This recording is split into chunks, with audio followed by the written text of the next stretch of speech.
The man known to history as Giacomo Casanova was born on the 2nd of April, 1725, in the Italian city of Venice, then the capital of the Venetian Republic. Casanova was born into a family of actors. His mother was Zanetta Ferrucci, the beautiful daughter of a shoemaker. She was 17 years old when she married Gaetano Casanova, an actor at the Teatro San Samuele. Although Gaetano promised Zanetta's parents that she would not follow him into his profession during an age when actresses were frequently courtesans to the rich and powerful, Zanetta soon began performing in her husband's troupe, later becoming one of the stars of the Venetian comic stage, with no shortage of admirers. For this reason, although Zanetta's 6 children took her husband's name, the parentage of all 6, including Giacomo, the eldest, has been disputed. Giacomo later believed that his father was Michele Grimani, the owner of the Teatro San Samuele, and when Gaetano Casanova died in December 1733, the Grimani family assumed the guardianship of 8-year-old Giacomo and his siblings. While growing up, Giacomo saw little of his parents while they were on tour abroad, and he was brought up by his maternal grandmother, Marcia Ferrucci. Although he would spend most of his life abroad, Giacomo's home city of Venice greatly influenced his life. Famed for its network of canals and bridges, teeming with gondoliers singing the latest operatic hits, Venice had a proud tradition as a merchant republic that was more than 1,000 years old, with a maritime empire that once included Cyprus and Crete. However, there was a darker side to the city involving political intrigue, secrecy, and state repression, all of which would play a role in Casanova's life. At the same time, 18th century Venice enjoyed a reputation as a party city, with its famous carnival and masquerades attracting young aristocrats and gentlemen from all over Europe to visit not only for the history and art, but also for entertainment and sexual escapades that would not be acceptable at home. At the heart of Venice's cultural and social scene were the comedy theatres found throughout the city, playing to full crowds throughout the year, with brief breaks for Lent and summer. The young Giacomo was a sickly child and frequently suffered from nosebleeds. The Grimanis decided to send him to the inland city of Padua, where the cleaner air might do him good. On the 2nd of April, 1734, Giacomo's 9th birthday, the young boy took an 8-hour journey by boat to Padua. After Zanetta paid for him to stay for 6 months at a lice-infested hostel, she left, inspiring a sense of resentment in Giacomo, who later complained that his mother had got rid of him. Giacomo had been poorly educated in Venice. When he started his lessons in Padua, he was assigned to a class of 5-year-olds by his tutor, Abate Antonio Maria Gozzi, a priest and teacher. Giacomo quickly showed promise and became one of Gozzi's favorite pupils, and the latter attempted to improve the boy's living conditions. He helped Giacomo write letters to family and friends in Venice, which prompted Marcia to make her way to Padua herself and arrange for Giacomo to stay with the Gozzis. He was taken care of by Gozzi's teenage sister, Bettina, for whom he quickly developed romantic feelings. In 1736, Giacomo and Gozzi visited Venice for 4 days while Zanetta was preparing to leave to take up a contract at the Russian capital of St. Petersburg.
relations with an older boy, the two would remain lifelong friends.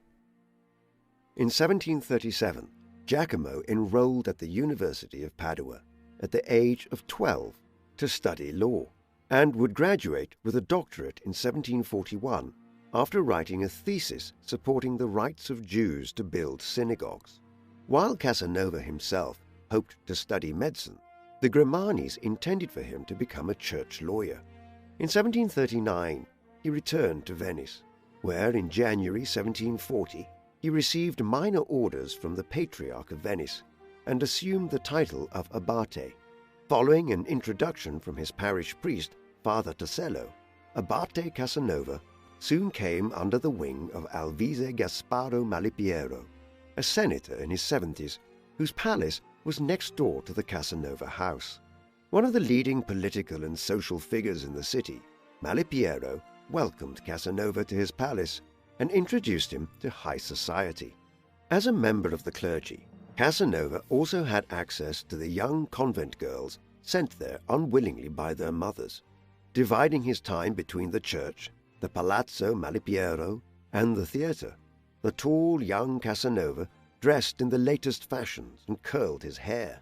Father Tosello was unimpressed by Casanova's affectations and persuaded Marcia to lend him the keys to the house, enabling him to sneak up on Casanova while he was asleep and cut off his fringe. An infuriated Casanova complained to Malipiero, who arranged for a hairdresser to fix his hair and offered him the opportunity to preach at the church of San Samuele on the 26th of December in Tosello's place. Though his first performance at the pulpit was a triumph, his second in March 1741 was such a disaster that Casanova fell to the floor and returned to Padua to complete his degree.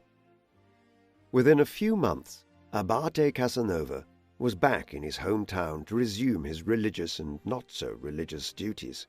In late 1740, he met Angela Tosello, the priest's 17-year-old niece, and became infatuated with her. Angela informed Casanova that the romantic interest was mutual and urged him to abandon his priestly career and marry her, which he refused to do. In the summer of 1741, he accepted an invitation to accompany the Count and Countess of Montereale to their country house. There, he received the attention of the 14-year-old Lucia, the caretaker's daughter. Casanova recalled that he refused to take Lucia's virginity, only to regret it when the latter ran off with the Montereale's messenger instead. By the time he was back in Venice, Casanova had become the target of seduction of the two Savonian sisters, Nannetta and Marta, aged 16 and 15 respectively, who were distant relations and close friends of Angela Tosello. After the three pretended to fall asleep, Casanova proceeded to have his way with one of the girls and then the other. Casanova would continue to be involved with both sisters for several years, referring to them as his little wives, until Nannetta married and Marta joined a convent, regretting her earlier lifestyle. The young man's sexual confidence was such that he found himself flirting with the teenage actress Teresa Imer, whom Malipiero had intended on seducing. When the old senator awoke from an afternoon nap and caught the pair together, he struck Casanova with his walking stick and threw him out of the palace. Since 1737, Casanova's mother Zanetta had been hired by Elector Augustus III of Saxony, who was also the elected king of Poland and was initially based in Warsaw. In early 1743, Zanetta used her influence with European royalty to advance her son's cause, helping to secure the transfer of Bernardo de Bernardis from his Polish employment to the bishopric of Calabria in southern Italy with the promise that he would employ her son. A delighted Zanetta wrote to Giacomo and predicted he would become a bishop himself in 20 or 30 years. The 18-year-old Casanova set his sights on becoming pope, an office that would not necessarily prevent him from having an active sex life. In March 1743, following the death of his grandmother Marcia on the 18th, Casanova was sent to the seminary of San Cipriano on the island of Murano, while de Bernardis was on his way to his new see. At the seminary, Casanova developed a crush on a 15-year-old boy before being caught in bed with a different boy as part of a prank. When Casanova claimed innocence, he was placed in solitary confinement before being expelled and forced to return to Venice. Not long after returning home, he was imprisoned for reasons that are unclear, but possibly because the Grimanis wanted to teach him a lesson after the scandal at the seminary. On his 18th birthday, on the 2nd of April 1743, Casanova befriended the Greek wife of a lieutenant and agreed to write petitions on her husband's behalf in return for sexual favors, after which he received the unwanted gift of gonorrhea and had to seek treatment. By the time Bishop de Bernardis arrived in Venice on his way to Rome, Casanova was released and agreed with the bishop that they would travel separately to Rome, where they would go together to the bishop's see at Martorano in Calabria. With little money, Casanova was aided by Franciscan monk Brother Stefano, who showed him how to beg for alms to pay for his onward journey. While Casanova hurried to Rome, covering as much as 15 miles a day, Stefano preferred to walk at only a fifth of his pace. In a hare and tortoise race, Casanova was robbed and fell foul of the local authorities before Stefano caught up and bailed him out. By the time Casanova reached Rome, Bishop de Bernardis had already left, and he did not see the bishop until his arrival at Martorano. Casanova was disappointed when he realized that the see was bankrupt and there was hardly any furniture in the bishop's palace. When Casanova complained about the mundane conditions, Bernardis laughed and relieved him of his obligations while providing letters of introduction for the young man at Naples. Through one of Bernardis's contacts, Casanova began working as a poetry tutor to a 14-year-old boy. A distant relative, Don Antonio Casanova, introduced him to Neapolitan society, but Giacomo decided to move on to Rome. As he was leaving Naples, Casanova encountered a woman whom he called Donna Lucrezia Castelli, later identified as Anna Maria d'Antoni Valatti, a married woman in her late 20s, traveling with her husband and sister. During the 6-day journey, Casanova and Anna Maria flirted with each other in the presence of the latter's husband. The relationship remained unconsummated until after their arrival in Rome, where Casanova secured employment as the secretary of Cardinal Acquaviva, the head of the Spanish Catholic Church. As part of the agreement governing his employment, Casanova had agreed to learn French, the language of international diplomacy, and progressed rapidly. In the winter, he met Pope Benedict XIV at the Quirinal Palace, the papal summer residence now home to the President of Italy. Although the Pope congratulated Casanova for ingratiating himself with Cardinal Acquaviva, later in the year, Casanova was warned that his affair with Anna Maria Valatti was common knowledge, and that it was rumored that the latter was pregnant with Casanova's child, which indeed she was. By January 1745, the Vallattis were set to return to Naples, but Acquaviva decided it was prudent to let his young secretary go. The cardinal asked Casanova where he wanted to go, and promised he would provide plenty of letters of introduction. To the cardinal's surprise, Casanova expressed a desire to travel to Constantinople, modern-day Istanbul, the capital of the Turkish Ottoman Empire at the time, and home to an Oriental court that captured the imagination of 18th-century Europeans. In early 1745, as he stopped at the papal city of Ancona on the Adriatic coast, Casanova encountered a family of traveling actors. Among them was 16-year-old Bellino, a young and successful castrato singer. In order to get around the papal ban on female choirs, it was common for talented boy choristers to be castrated to preserve their angelic singing voice. Liaisons with both of Bellino's sisters were not enough for Casanova, who lusted after the boy. Troubled by the prospect that he was in love with a boy, Casanova chose to believe that Bellino was in fact a girl, as it was not unheard of for female singers to defy the papal authorities by dressing as men and pretending to be male castrati. His suspicions were eventually proven correct when Bellino admitted to being Teresa Lanti, possibly the opera singer Teresa Landi, who later found fame in Milan. Casanova persuaded Teresa to unmask herself as a woman and to perform outside the Papal States. The two made plans to marry, but the relationship was soon over as Casanova seemed reluctant to commit, though the affair produced a son born in Naples later that year. Casanova claims to have lost his passport during this period and decided he would be a mercenary soldier, making plans to return to Venice before heading onwards to Constantinople. After a brief stop in his native city, where he received a formal commission in the Venetian army, on the 4th of May 1745, he sailed to Corfu with a party of Venetian noblemen headed by Antonio Dolfin, the new ambassador to Constantinople. Casanova proceeded to lose a great deal of money he had been given by the Grimmanis on the gambling table.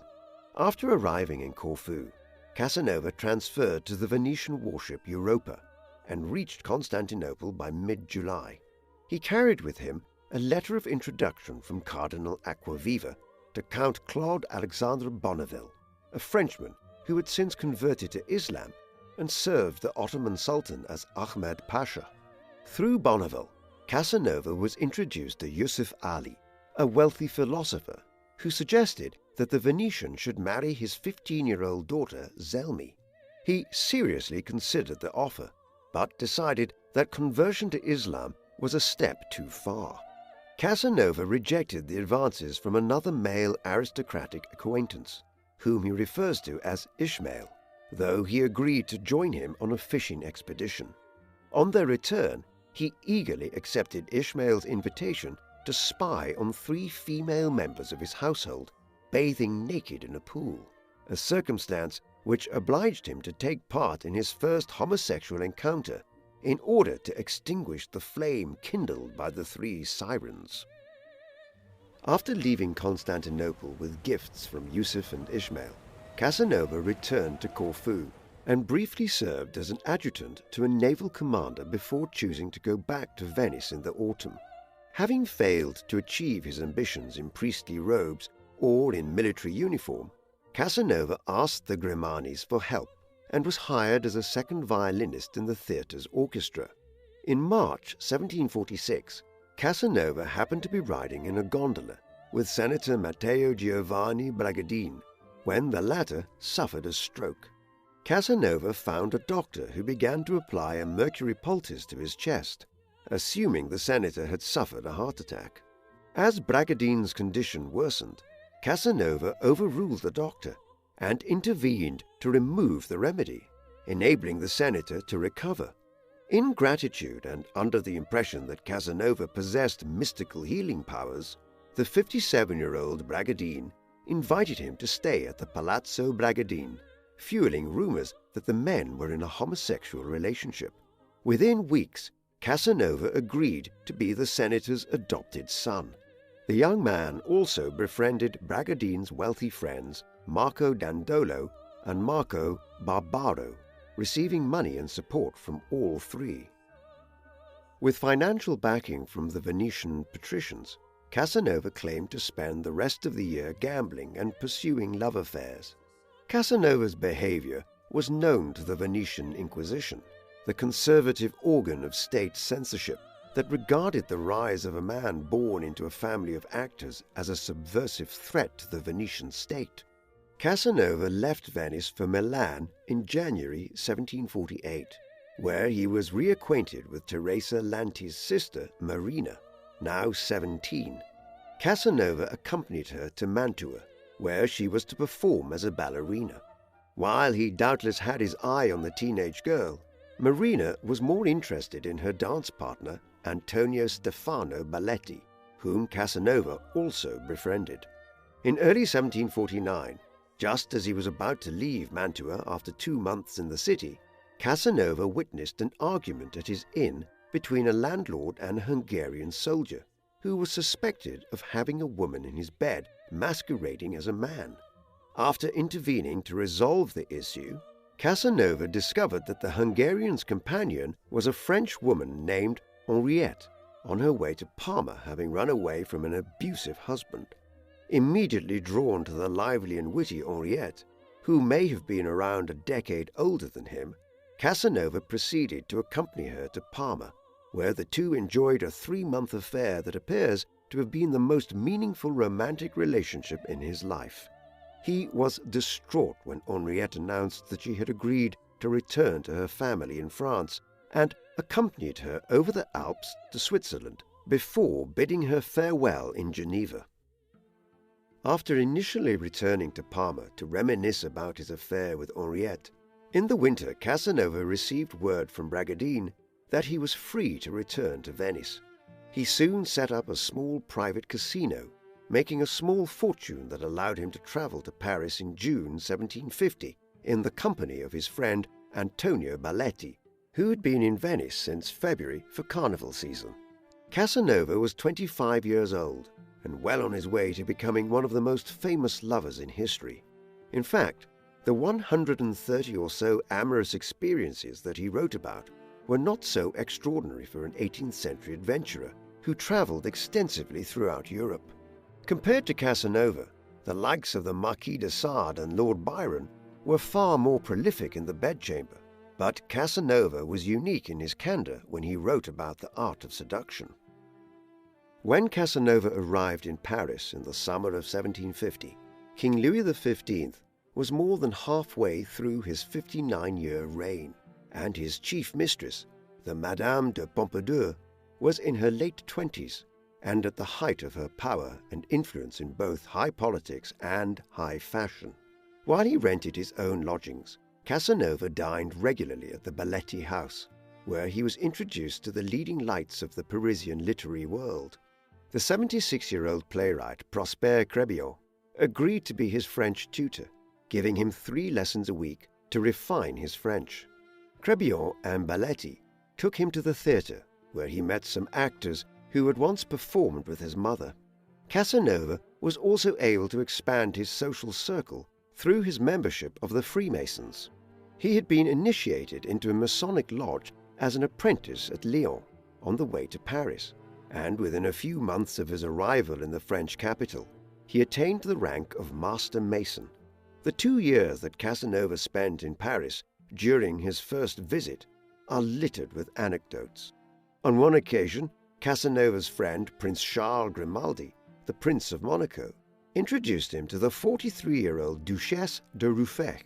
When the prince left the two alone, the Duchess invited Casanova to sit next to her and attempted to unbutton his breeches.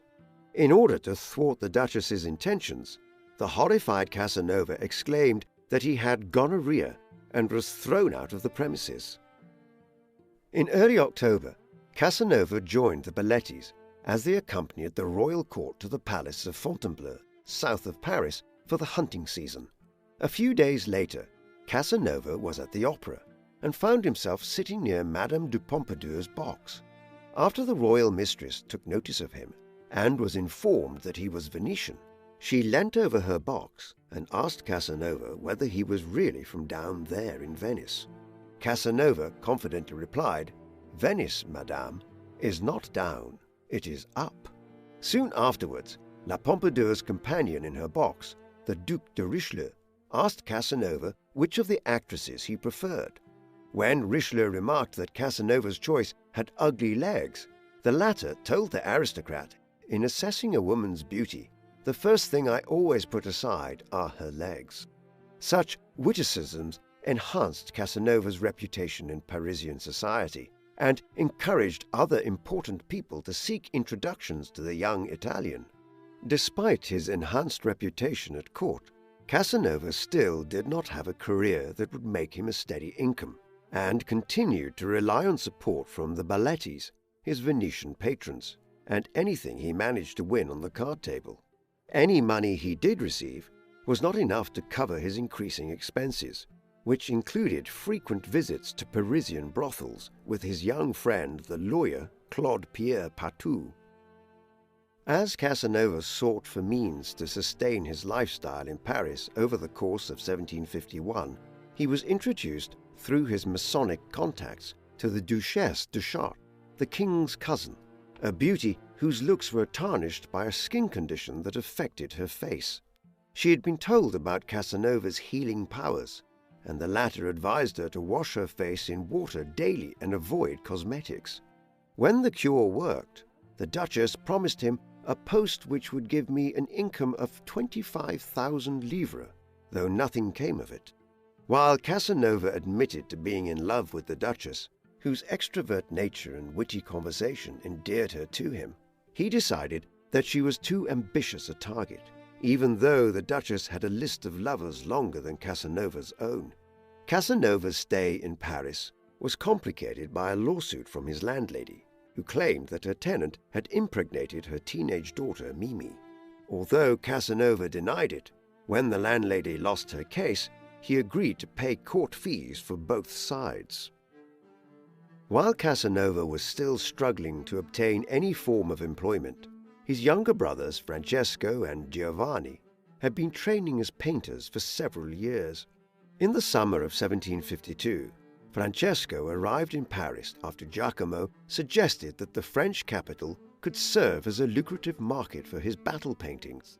However, Francesco soon had one of his paintings criticized at a salon in the Louvre and was angered and humiliated. He suggested to his brother that they should go to Dresden and visit their mother, who might be able to use her connections at court to secure them gainful employment. The brothers arrived in Dresden in October, meeting not only their mother, but their recently married 21-year-old sister, Maria Maddalena. While Francesco continued his artistic studies and would go to Rome to study under the German painter Anton Raphael Mengs, Casanova wrote a play for the Elector's Court Theatre inspired by Jean Racine's La Thébaïde, a tragedy which was in turn based on Sophocles and Euripides' dramas of the Theban civil war, fought between the incestuous offspring of Oedipus and Jocasta. Casanova retitled the play La Molucciaide and transformed it into a comedy in 3 acts, while retaining the sibling rivalry. While the performance was well received, and Casanova was financially rewarded by Augustus III, he hoped to leave behind the family trade. He might have delighted in comedy and music, but he was not interested in creating his own, at least not for the stage. After a few months in Dresden, Casanova decided to return to Venice, arriving on Ascension Day 1753, the most important day on the Venetian calendar, since it witnessed the elaborate ceremony of the Doge of Venice renewing his political authority by throwing a gold ring into the Adriatic to symbolize his marriage to the sea. A couple of days later, he was traveling in his carriage when the vehicle in front of him overturned.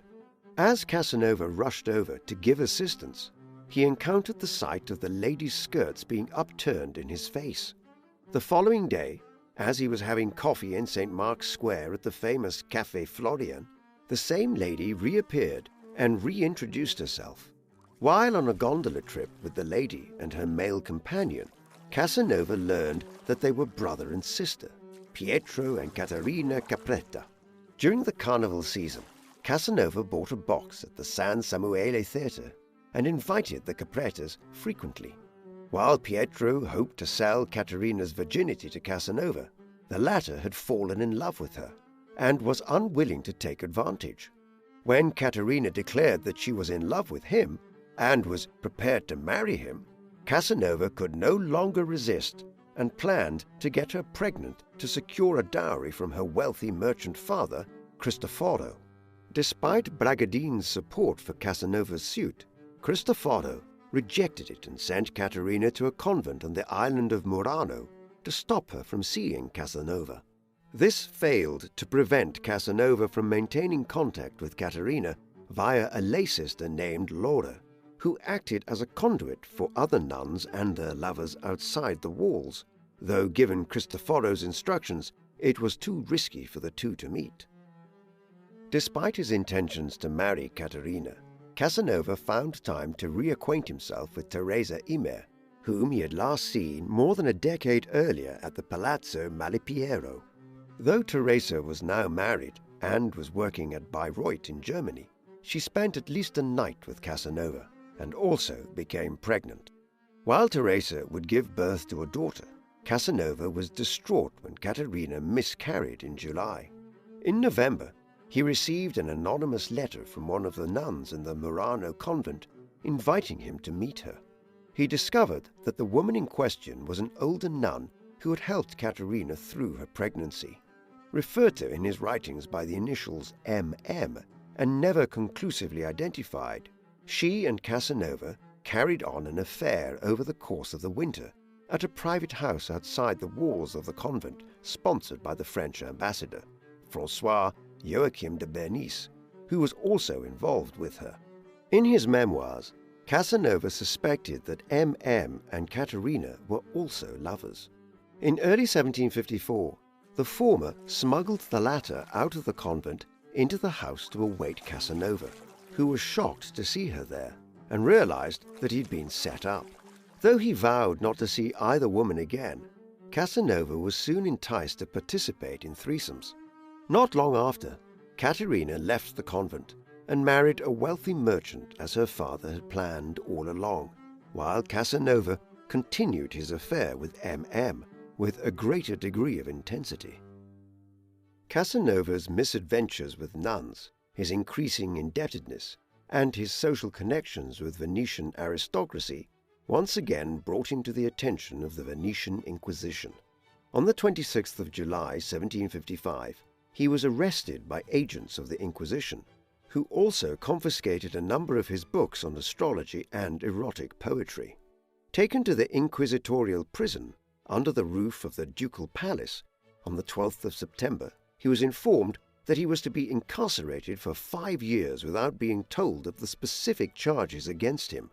Although he had been in Venetian captivity for short periods previously, he soon realized that he would not be let out any time soon. After 9 months in solitary confinement, Casanova was finally allowed out of his cell for exercise. While exercising, he found an iron spike and managed to bring it back to his room undetected. He attempted to use the spike to dig a hole through the floorboards under his bed. Though the Inquisition chamber was directly underneath him, Casanova believed that he could somehow talk his way to freedom. On the 25th of August, 1756, when the hole was almost big enough for him to break through the plaster ceiling, he was unexpectedly transferred to a larger cell next to the guard's room. Casanova managed to establish contact with his neighbor, a priest named Marino Balbi.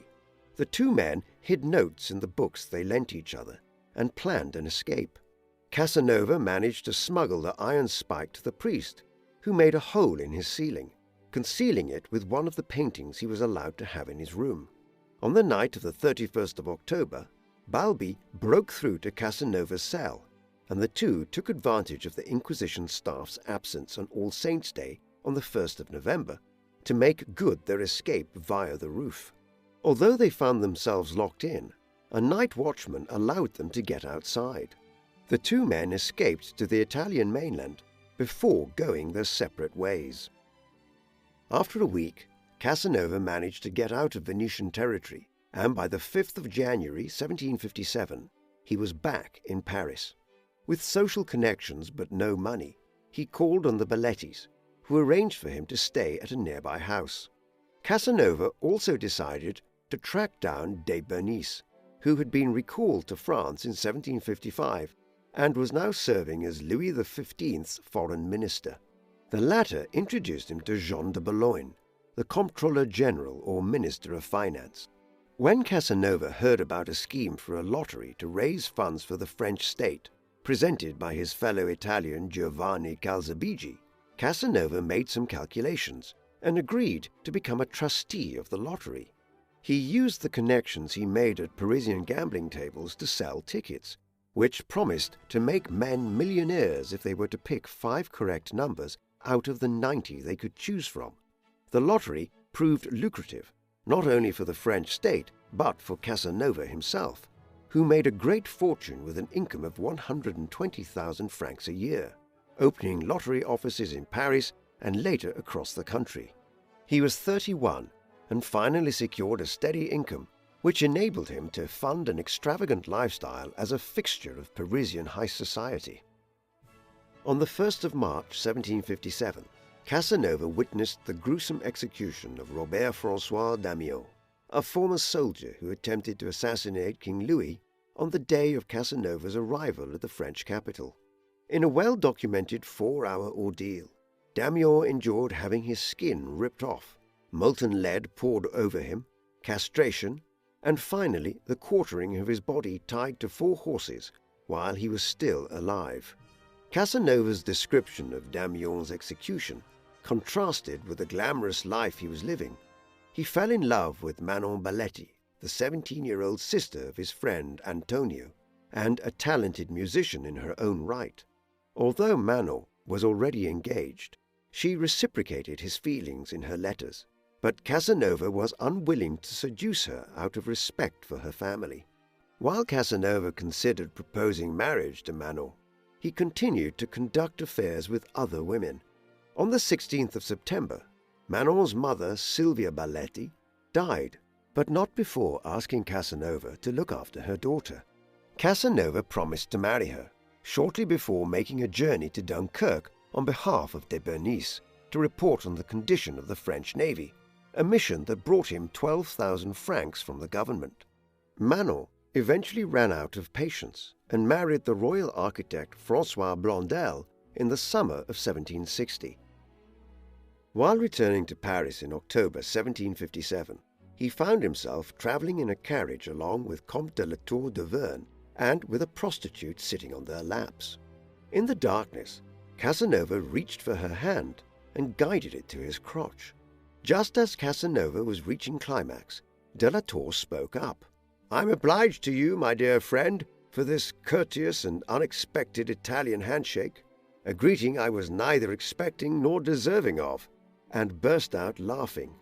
The two men soon became close friends, and when the young aristocrat fell ill with sciatica in the winter, Casanova proposed a cure, and de la Tour made a rapid recovery. Casanova's reputation as a mystic healer was further enhanced, and he was soon introduced to his friend's aunt, the 52-year-old Marquise Jeanne de Fay, the richest woman in France. Casanova long claimed to be a believer in the Kabbalah, a mystic oral tradition connected to Judaism that believed God manifested himself in the world through mysterious codes. The Marquise was desperate to recapture her youth by discovering the Philosopher's Stone, and Casanova obliged her by helping her translate various Latin texts and interpret algebraic codes which he claimed were from an oracle named Paralis.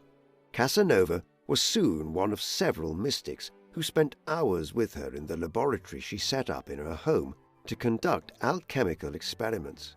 She told Casanova that she was also seeking reincarnation as a backup and believed her spirit could be transferred to the body of a young boy.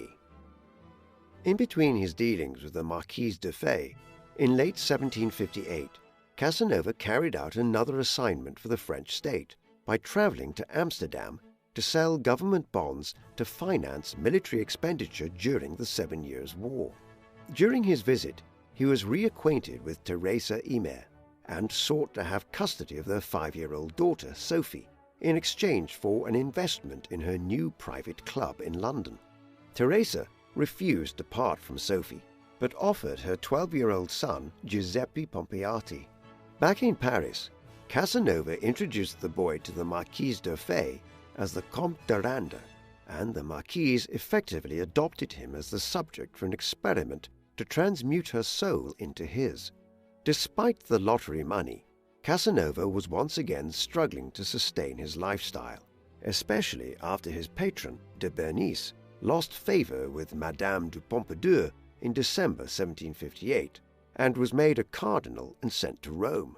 Casanova was increasingly relying on the Marquise for money and continued to support her in her quest for eternal youth. During the early 1760s, Casanova persuaded the Marquise to adopt further plans to enable her reincarnation that amounted to little more than extortion. In 1762, he tried and failed to conceive a child with an actress masquerading as a countess in the Marquise's presence. The following year, while in Marseille, he tried to do the same with his younger brother Gaetano's mistress, a dancer called Marcolina, before eventually attempting to impregnate the Marquise himself while Marcolina danced in front of him.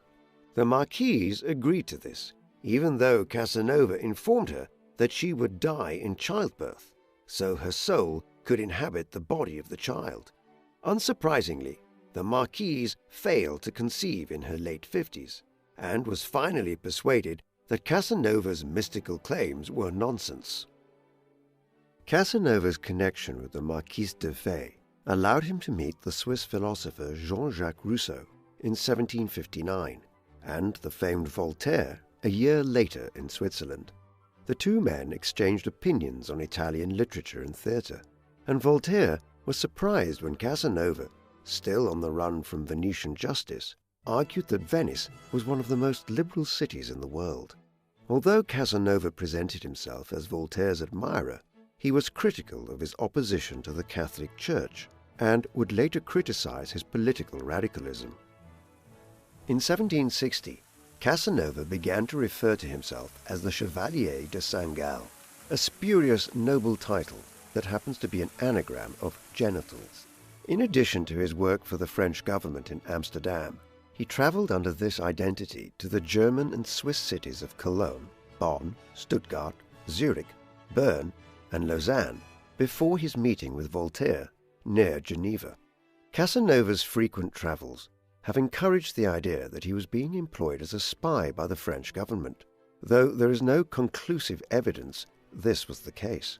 For the next 2 or 3 years, he traveled aimlessly through France and Italy, continuing to add to his list of amorous conquests.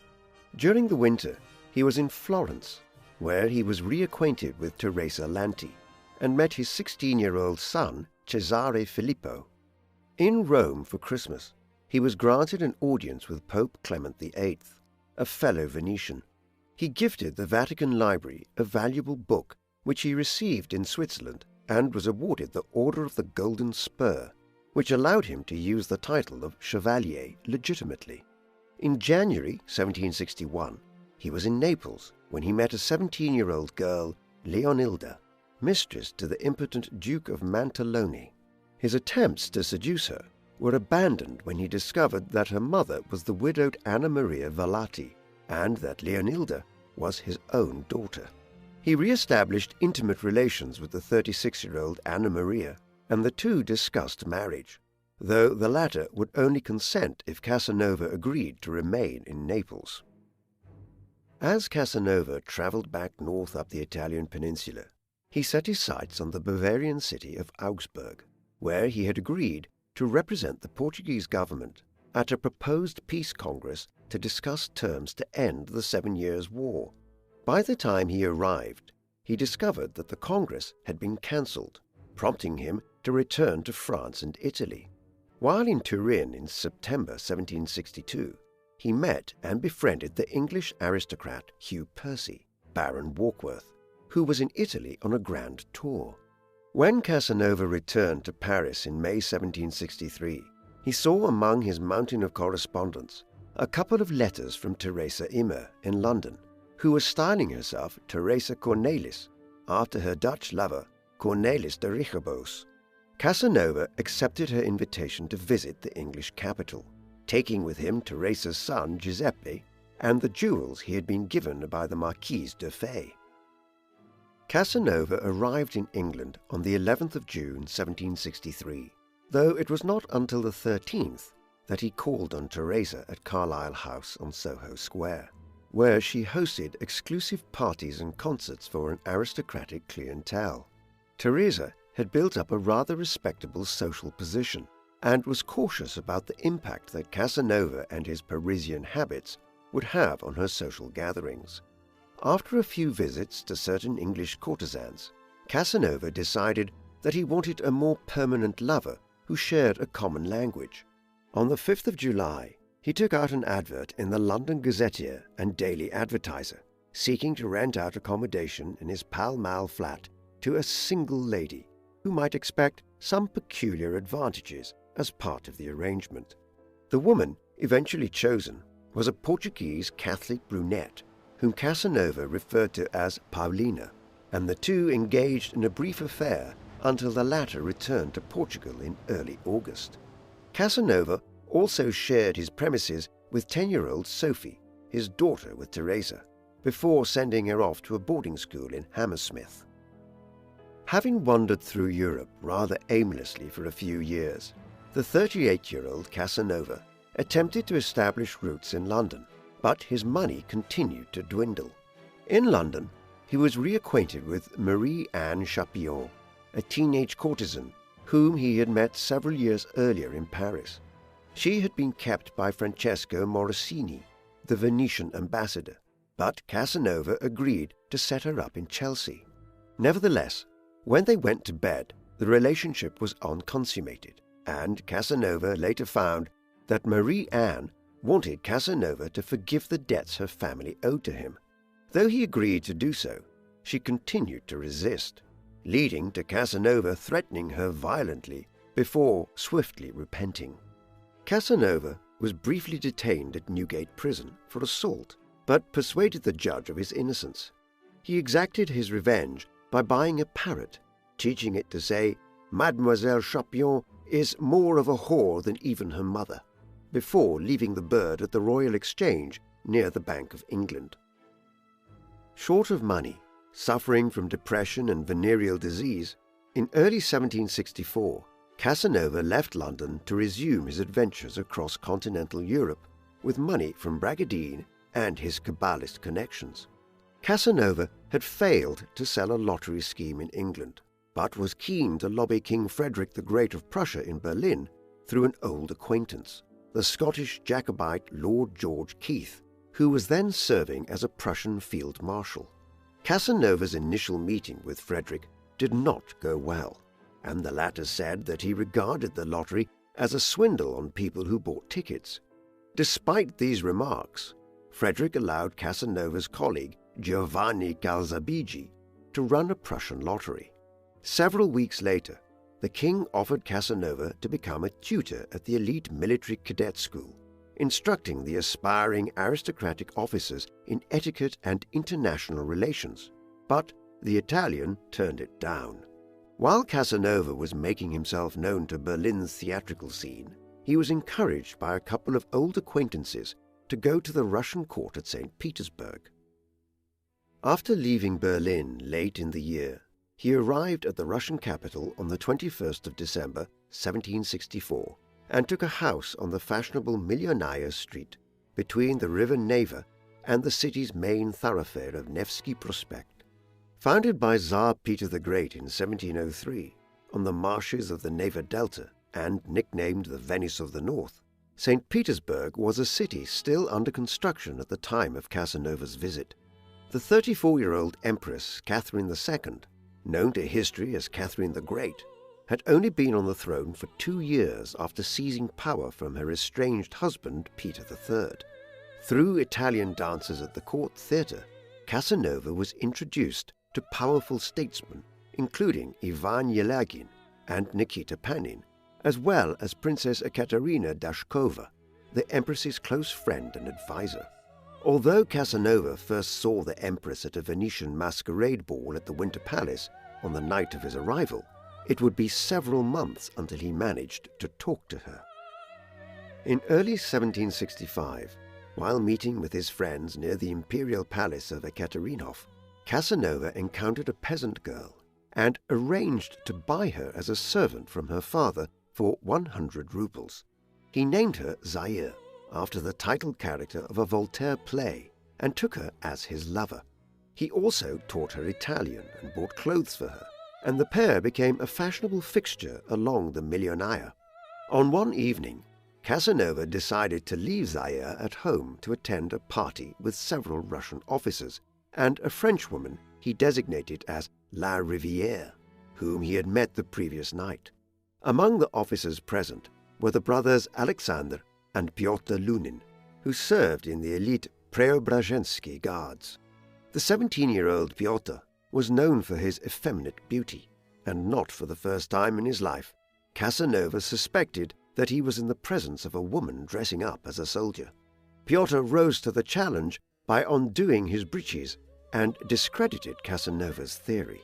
When Casanova returned home, he was attacked by his mistress in a jealous rage, prompting him to take her to Moscow. After a week sightseeing in Russia's old capital, they returned to St. Petersburg, where Casanova awaited an invitation from the Winter Palace to meet the Empress.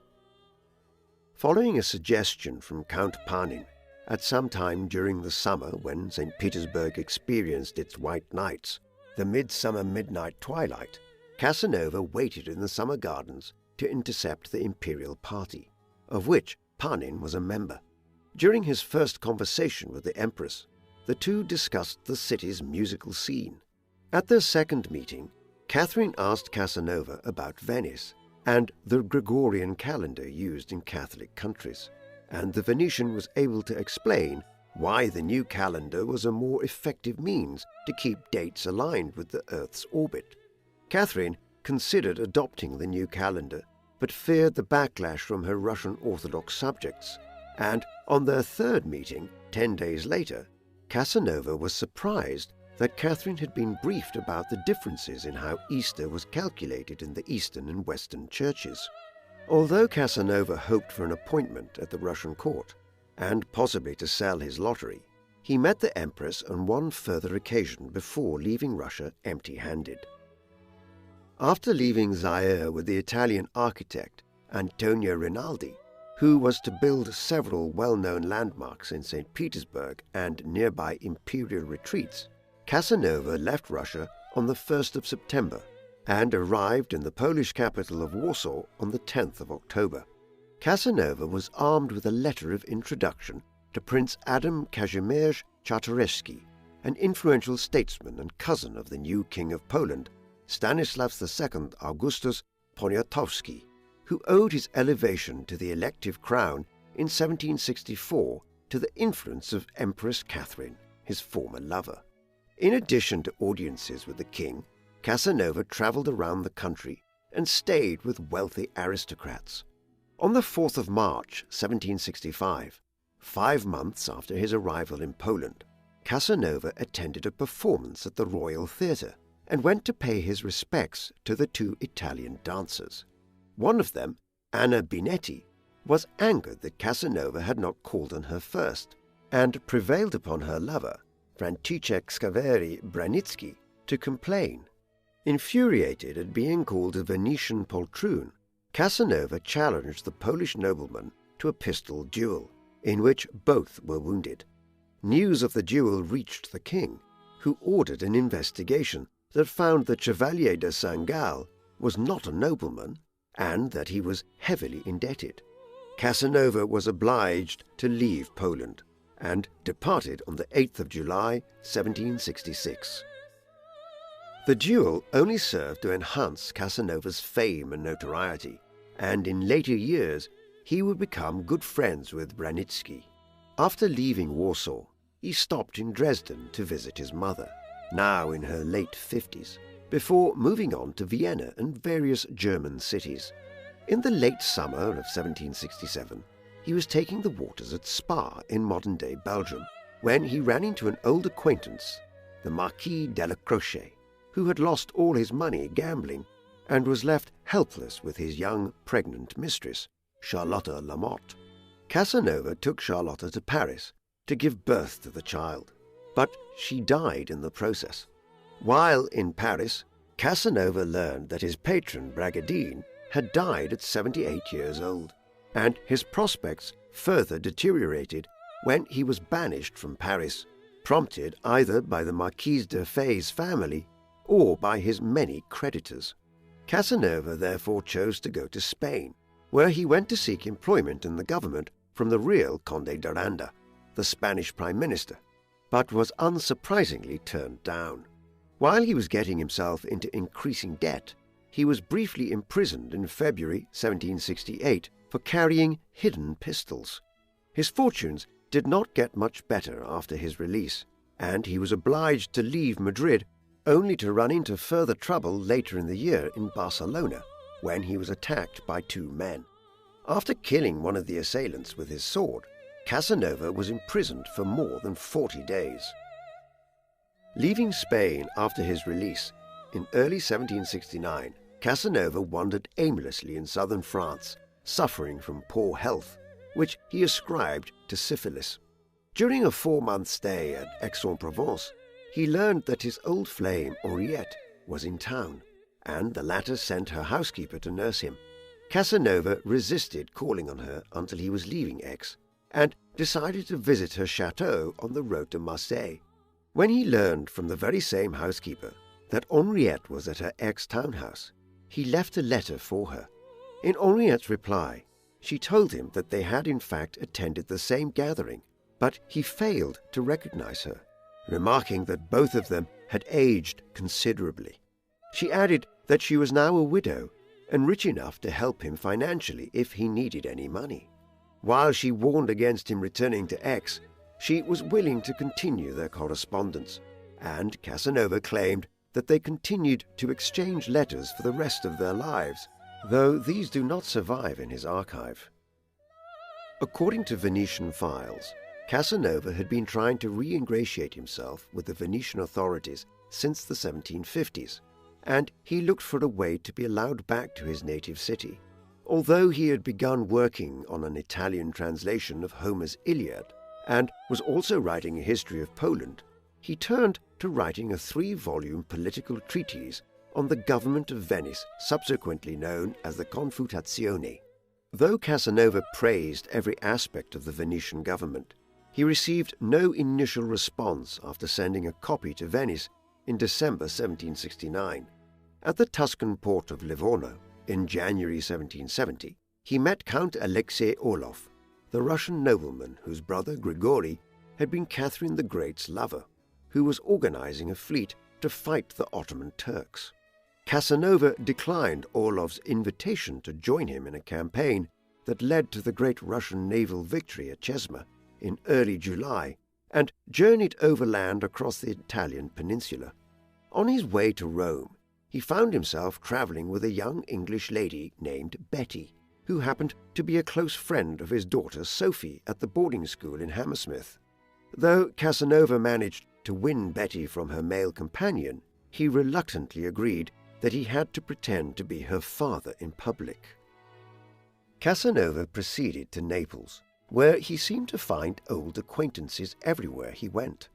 Before leaving, he made sure to visit Anna Maria Valati and their daughter Leonilda, now in her mid-20s, and married to an elderly and wealthy aristocrat.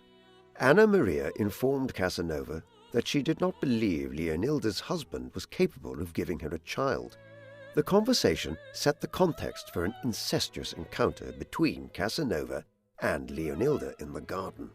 A few weeks after Casanova left for Rome in September 1770, Leonilda found that she was pregnant. Back in Rome, he re-established contact with de Bernice and solicited his help in gaining access to young nuns. Casanova admitted that the older he got, the more attracted he was to younger women, even if they were related to him. In Rome, he met Mariuccia, a woman with whom he had had a brief affair in 1761, and had given birth to a daughter, Giacomina.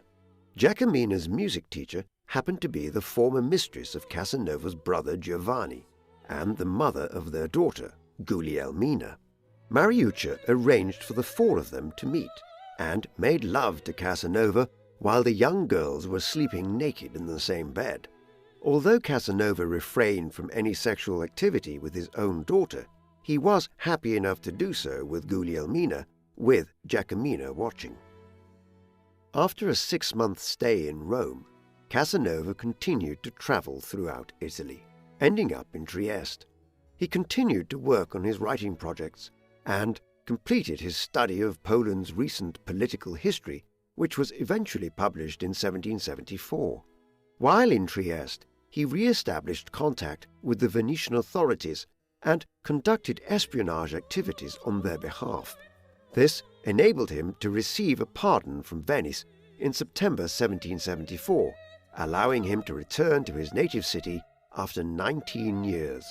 Casanova's memoirs, written during the final years of his life, end abruptly in 1774, and details of his life after that year are therefore more difficult to come by.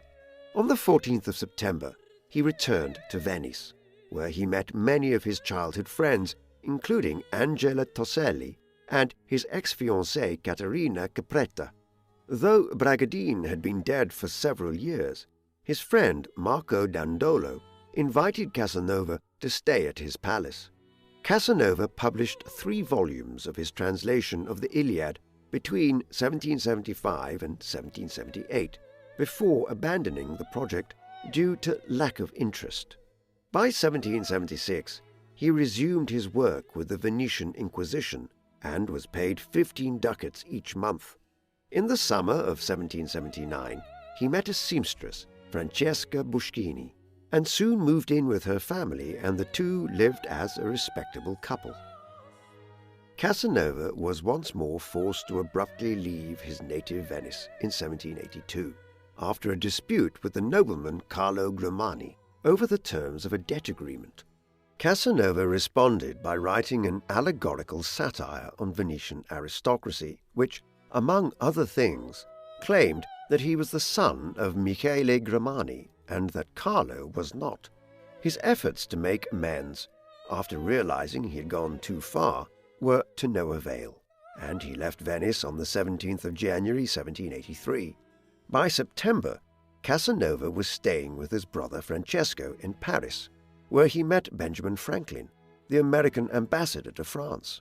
In 1784, Casanova obtained employment as secretary to Sebastian Foscarini, the Venetian ambassador in Vienna. When Foscarini died in April 1785, Casanova was obliged to seek new employment and eventually ended up as librarian to Count Joseph Karl von Wallstein at the Castle of Dux in Bohemia, modern-day Duchsdorf, in the Czech Republic near the spa town of Teplice. Casanova made frequent visits to Prague, where in October 1787 he met Lorenzo da Ponte, a fellow Venetian with a reputation as a libertine and lover of the theatre, who had also been expelled from his native city. The two had known each other in Venice and Vienna, and since their last meeting, Da Ponte had achieved success as the librettist of Wolfgang Amadeus Mozart's 1786 opera, The Marriage of Figaro. Mozart and Da Ponte were commissioned by the Estates Theatre in Prague to write a new opera, and the latter chose the subject of the legendary lover Don Juan, or Don Giovanni in Italian. Although Da Ponte and Mozart discussed the subject of the opera with Casanova, and the latter offered some verses of his own, they were not incorporated into the libretto when the opera premiered on the 29th of October. In Dux Castle, Casanova wrote prolifically, though much of what he wrote was never published.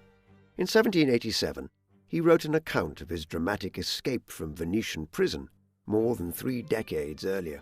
He wrote about philosophy and mathematics, and sought to develop further ideas about lotteries. His Ecos American, a 5-volume science fiction novel set in England, met with a poor reception among his unfortunate friends who read it. Instead, it would be Casanova's memoirs, running to around 4,000 pages and unfinished at the time of his death, which would cause his name to be remembered by history after its publication in 1820 in German translation from the original French. Although he is best known for his love life, Casanova's History of My Life contained valuable insights into 18th century European life across a whole range of subjects, including politics, food, theatre, fashion, religion, morality, as well as sex. In November 1797, Casanova planned a final visit to his native Venice, then occupied by Napoleon Bonaparte's French Revolutionary Army, effectively abolishing the Republic of Venice after 1,100 years of existence. Casanova's health prevented him from making the journey, and on the 4th of June 1798, he died at the age of 73, leaving behind the manuscript of his unfinished memoirs. Giacomo Casanova is best known as one of history's most prolific lovers, and his name continues to be associated with seduction and sexual impropriety. While there is much to support this view in the pages of his memoirs, not least his tendency in later age to share his bed with lovers young enough to be his daughters, some of whom were actually his daughters, Casanova was also one of Europe's most astute social commentators, having moved in European high society for more than half a decade, despite his humble origins. His lifestyle, while extraordinary, was not unique for the time, but what makes him stand out is the emotional impact of many of his love affairs. Born into a theatrical family in Venice, until the end of his life he struggled to find stable employment, and over the course of his life he played several roles: priest, adventurer, lover, spy, mystic, financial salesman, diplomat, writer, and librarian. While he spent most of his life heavily indebted and struggled to maintain a high society lifestyle, a combination of charisma, intellectual knowledge, and sexual prowess enabled him to gain wealthy patrons who supported him financially throughout his life. Casanova embodied Venice and 18th century Europe, and his death at the end of the century, a year after the extinction of the Venetian Republic, seemed to bring the age to a close. Casanova's world was not about universal rights or total war, but rather about opera theatres, masquerades, balls, salons, and the discreet romantic liaisons that they enabled. What do you think of Giacomo Casanova? Does he deserve his reputation for sexual immorality and impropriety? Or should he be judged by the standards of his contemporaries? Should he serve as an inspiration to live life to the fullest? Or should he serve as a warning of the dangers of living life without inhibitions? Please let us know in the comments section, and in the meantime, thank you very much for watching.